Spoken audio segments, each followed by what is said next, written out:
Bonjour à tous. Le club de Dolder, probablement que vous n'en avez jamais entendu parler. Figurez-vous que Macron l'a reçu pour un dîner à l'Élysée le 2 août dernier. Ça n'est pas vieux. Et figurez-vous que ce club est actuellement dirigé par le numéro 1 de Pfizer. On va y revenir, c'est quand même fou qu'on ne nous en parle pas en pleine crise dite sanitaire ou politique, de plus en plus, intégralement. Et vous allez voir, je vais vous donner des sources tout à fait officielles. Vous allez voir ça, on n'est pas du tout dans les choses supputées, inventées. Non, très rationnel. Et justement, rationnellement, on va exiger des choses. Vous allez voir ça. C'est une vidéo très concrète, je pense que vous allez apprendre beaucoup de choses. Et ça nous apprend aussi sur le fonctionnement du monde. Et le fonctionnement de la France covidisée, macronisée, de l'oligarchie. Et ça nous apprend aussi sur nous-mêmes, sur ce que la résistance doit évidemment changer. La rupture énorme qu'elle doit opérer, parce que c'est bien l'objectif aussi de cette vidéo. À ce sujet, je vous rappelle la grande pétition nationale pour exiger un débat. Véran s'est défilé, je vous ai fait une vidéo, mais moi je veux un débat public avec au moins un ministre. Le lien se trouve sous la vidéo en description, vous la signez, ça prend 5 secondes, vous la relayez, vous la partagez sur vos réseaux sociaux, c'est extrêmement important. Il y a des médias intéressés, la preuve, ils ont demandé à Véran s'il accepterait ce débat avec moi, qui a eu peur, qui s'est défilé, je vous ai expliqué tout ça, mais un ministre pourrait accepter, et franchement, les Français ont droit à ce débat. Et ce débat pourrait être une rupture. Donc le lien se trouve sous la vidéo en description. Je compte sur vous aussi pour vous abonner à cette chaîne. Et évidemment, je vous attends ce samedi 4 septembre à 14 h dans le Champ de Mars, sous la Tour Eiffel, exactement place Jacques Rueff, 14 h ce samedi. Très très nombreux, Maître Divisio sera là notamment, qui prendra la parole, qui fera une permanence bénévole pour vous aider sur vos affaires Covid ou vos enfants. Et puis on aura aussi le numéro 1 du collectif des pendus, les restaurateurs anti-pass sanitaire, Christophe Chirac qui sera là, qui défilera, qui prendra la parole. Bravo, on aura des gens courageux. Vous allez voir, ça va être formidable. Il y aura surtout un monde fou. Toute la France monte à Paris. Ça va être, à mon avis, j'en suis presque certain, vu les retours qu'on a du terrain, pour cette 42e semaine consécutive de mobilisation dans l'unité. C'est ce que nous avons toujours fait depuis le départ, nous. Eh bien, ce sera historique. C'est là où il y aura le plus de monde. Venez avec des drapeaux français, des panneaux liberté, des pancartes liberté. Venez avec liberté écrit sur n'importe quel objet. On fera le monument de la liberté à la fin, avec vos objets ou les dessins de vos enfants. C'est extrêmement important dans la paix. Je vous attends donc, je vous attends. Et je vous attends aux patriotes, je vous attends. Ayez cette carte orange de résistant. Rejoignez la dynamique, restez pas à côté tout seul à vous dire qu'est-ce que je peux faire, à vous lamenter. Je sais que c'est terrible parfois, mais justement c'est dans le collectif qu'on y arrive. Et ce n'est pas de la politique. La petite politique, c'est de la grande politique. C'est des valeurs humaines, c'est des valeurs patriotiques, c'est des valeurs de dignité, de liberté, d'égalité des droits. C'est pour ça qu'on se bat, pour cette beauté du monde et de la France. Le lien pour adhérer aux Patriotes et faire ceci se trouve donc sous la vidéo en description. Le lien pour adhérer ou réadhérer. Le lien pour faire un don de soutien aussi au mouvement se trouve sous la vidéo en description. Le don pourquoi? Parce que ça nous permet de financer toutes ces manifestations et tout le reste, les affiches, les tracts, etc. etc. Tout ce qu'on fait et qu'on va faire. Le lien se trouve également sous la vidéo en description. Adhésion, réadhésion, don, tout ça est défiscalisé aux 2 tiers pour vous. Le lien pour adhérer est également en commentaire épinglé. Et en fin de vidéo, vous le savez, vous cliquez là ou là sur l'écran. Vous nous rejoignez, vous êtes tout de suite dans le combat avec nous. Bienvenue, bien accueillis. Bravo, bravo aussi du fond du cœur, très sincèrement, à ceux qui font un don de soutien au mouvement, lui permettant ses actions de résistance et l'amplification de ses actions. Alors, le 2 août dernier, je disais réunion à Paris du club de Dolder. Je vais vous expliquer tout ça. Sur un thème, vous allez voir tout de suite, vous serez dans l'ambiance. Covid et innovation biomédicale, c'était le thème. Et le soir, Emmanuel Macron les a reçus pour un dîner à l'Élysée. Bon. Alors, on l'a su par un seul média écrit français, le seul qui en a parlé, c'est quand même fou. C'est la lettre de l'expansion, en plus, c'est pas non plus très grand public, d'août 2021, qui nous a fait savoir sur 5-6 lignes ce dîner. Et elle nomme le Dolder, je le cite, le Gotha de la pharmacie mondiale.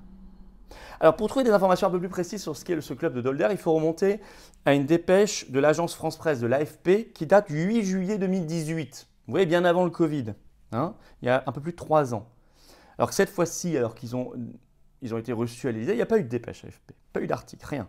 À l'époque, il y avait une dépêche qui avait été reprise par Le Point, etc. Bon. Alors la dépêche, comment elle définit le Dolder?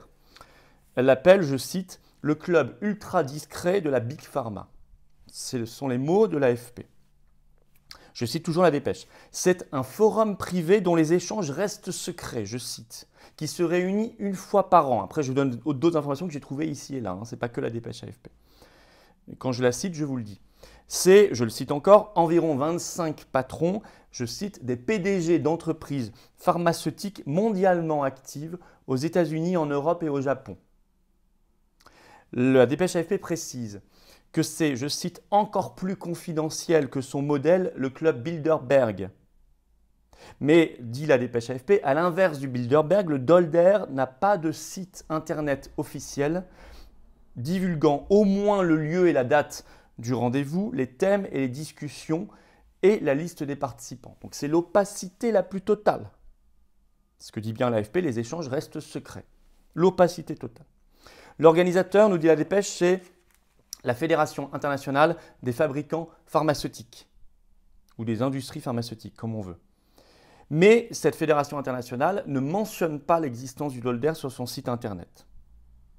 Alors d'abord, vous me dites pourquoi Dolder? D-O-L-D-E-R. Pourquoi ça s'appelle Dolder? Alors Dolder, tout simplement parce que c'est le nom de l'hôtel de luxe en Suisse, à Zurich, dans lequel la première fois ce groupe de grands PDG d'industrie pharmaceutique s'est réuni dans les années 1970. C'est pour ça que ça s'appelle comme ça. Alors pourquoi il y avait une dépêche AFP le 8 juillet 2018? Parce que ce Dolder, en 2018, s'était déjà réuni à Paris. Et déjà à l'époque, ils avaient été reçus à dîner par un certain président de la République qui s'appelait déjà Emmanuel Macron. Sauf qu'à l'époque, on l'avait un peu su par la presse. Là, rien. Le 2 août dernier, rien. Alors, on savait déjà à l'époque qu'étaient présents notamment le PDG de Merck & Co, le PDG de Eli Lilly. Vous savez, Eli Lilly, c'est le laboratoire qui fournit les anticorps monoclonaux. Le seul traitement qui a été très cher, assez controversé d'ailleurs, qui a été autorisé aujourd'hui contre le Covid. Il y avait le PDG d'AstraZeneca, il y avait le PDG de GSK, de Biogen, etc.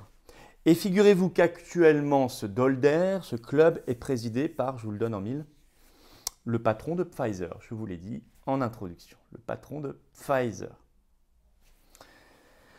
Alors, je vous le disais, il n'y a pas eu de couverture médiatique cette année, alors qu'ils ont quand même été reçus à l'Élysée pour un dîner. Or, il serait très intéressant, il serait même tout à fait normal, juste normal, de savoir ce que se sont dit Macron et tous ces gens-là à l'Élysée le 2 août dernier.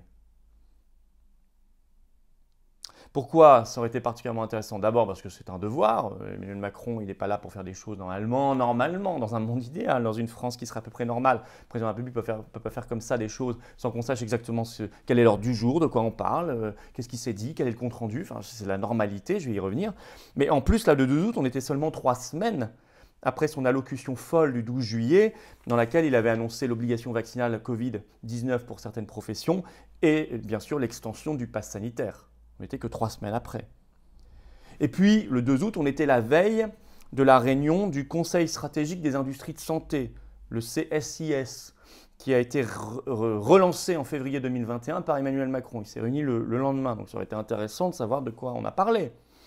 Et puis, c'est particulièrement intéressant, au moment où on apprend ça par un article de BFM TV du 20 août dernier, que la France va commander à Pfizer pour 2022 pour 2 milliards d'euros de doses de vaccins, 100 millions de doses à environ 19,50 € la dose. Ça fait à peu près au total quasiment 2 milliards. Or, c'est présidé, ce Dolder, par le numéro 1 de Pfizer. Donc, c'est intéressant quand même de savoir. Et puis, ça pose la problématique évidemment générale de ces instances confidentielles, de ces clubs ultra privés, ultra secrets. Problématique. Il faut toujours, quand on analyse ça, rester dans le rationnel. Toujours, vous voyez, moi je vous ai cité des sources tout à fait officielles. Il faut, contrairement à eux d'ailleurs, rester dans le rationnel, eux qui basculent dans l'irrationnel total, la folie, la dinguerie. Mais il faut exiger la transparence totale. Pourquoi la presse ne couvre quasiment pas, je vous ai dit, j'ai trouvé la lettre de l'expansion pour cette année, mais c'est tout. Pourquoi la presse ne couvre quasiment pas ces éléments qui sont pourtant du domaine public? Réception à l'Élysée, en pleine crise dite sanitaire, on reçoit 25 patrons d'industrie pharmaceutique, dont des gens qui sont clients de la France. La France est cliente, pardon, c'est plutôt l'inverse. La France est cliente de ces industries. Quand même pas anormal de savoir d'abord que ça existe et ce qui s'y est dit. Un chef d'État ou un chef de gouvernement ou même des ministres n'ont rien à faire dans ces instances. A fortiori, s'il n'y a même pas d'ordre du jour connu, pas de liste de participants diffusée, pas de compte rendu, ensuite rendu public. Ça doit être la règle évidente. À ce moment-là, ils n'ont rien à y faire. Or, justement, ils y vont, ou ils reçoivent. Vous voyez bien ce que ça veut dire tout ça. C'est qu'on est dans l'obligation tenace de remettre le peuple de France, qui est le seul souverain, partout, notamment en inscrivant le RIC, référendum d'initiative citoyenne, dans la Constitution, le RIC sur tout sujet, notamment, évidemment. Parce que moins le peuple est présent, plus vous avez ces dérives-là. Et ça doit cesser. Et c'est aussi la conséquence de cette crise terrible qu'on traverse. C'est le moment de tout remettre à plat, de secouer cette table de l'oligarchie. Et ça en fait partie, ce Dolder. Et d'arrêter ces pratiques insupportables, cette opacité insupportable. Insupportable. Voilà pourquoi on se bat. Voilà pourquoi je vous attends samedi 4 septembre, 14h, Champ de Mars, place Jacques Rueff, très exactement, pour le cortège. Avec vos pancartes liberté, vos objets liberté, vos drapeaux français. Venez avec du monde, ramenez du monde. Chaque personne qui ramène une personne de plus, ça double la taille de la manifestation. Pensez-y à chaque fois. Maître Diviso sera là, il fera une permanence bénévole et tant d'autres. On se bat. On se bat, abonnez-vous à cette chaîne dès maintenant, signez la pétition pour un grand débat avec un ministre. Je veux ce débat public pour vous, pour nous tous, pour le bien commun. Le lien c'est sous la vidéo en description, relayez-la. Et puis venez aux patriotes. N'attendez plus. Toute cette oligarchie, on va renverser la table et on le fera ensemble. Et on le fait ensemble et on donne les coups de boutoir nécessaires. Et on les donne ensemble avec cette carte orange de résistants. Le lien pour adhérer, réadhérer, défendre ces belles valeurs ensemble se trouve sous la vidéo en description, en commentaire épinglé ou ici en cliquant sur l'écran. Sous la vidéo en description, il y a le lien pour faire un don de soutien au mouvement, lui permettant de faire tout ce qu'il doit faire. Tout ce qu'il doit faire, c'est son devoir. Mais on a besoin de vous, parce qu'on n'a pas un centime de l'État ni des banques. Pas rien, pas un rond, pas un centime, pas un euro. Le lien pour le don se trouve donc sous la vidéo en description. Tout ça, c'est défiscalisé aux 2 tiers pour vous. Bienvenue d'avance aux patriotes. Bravo à ceux qui font un don de soutien au mouvement. Vive la France!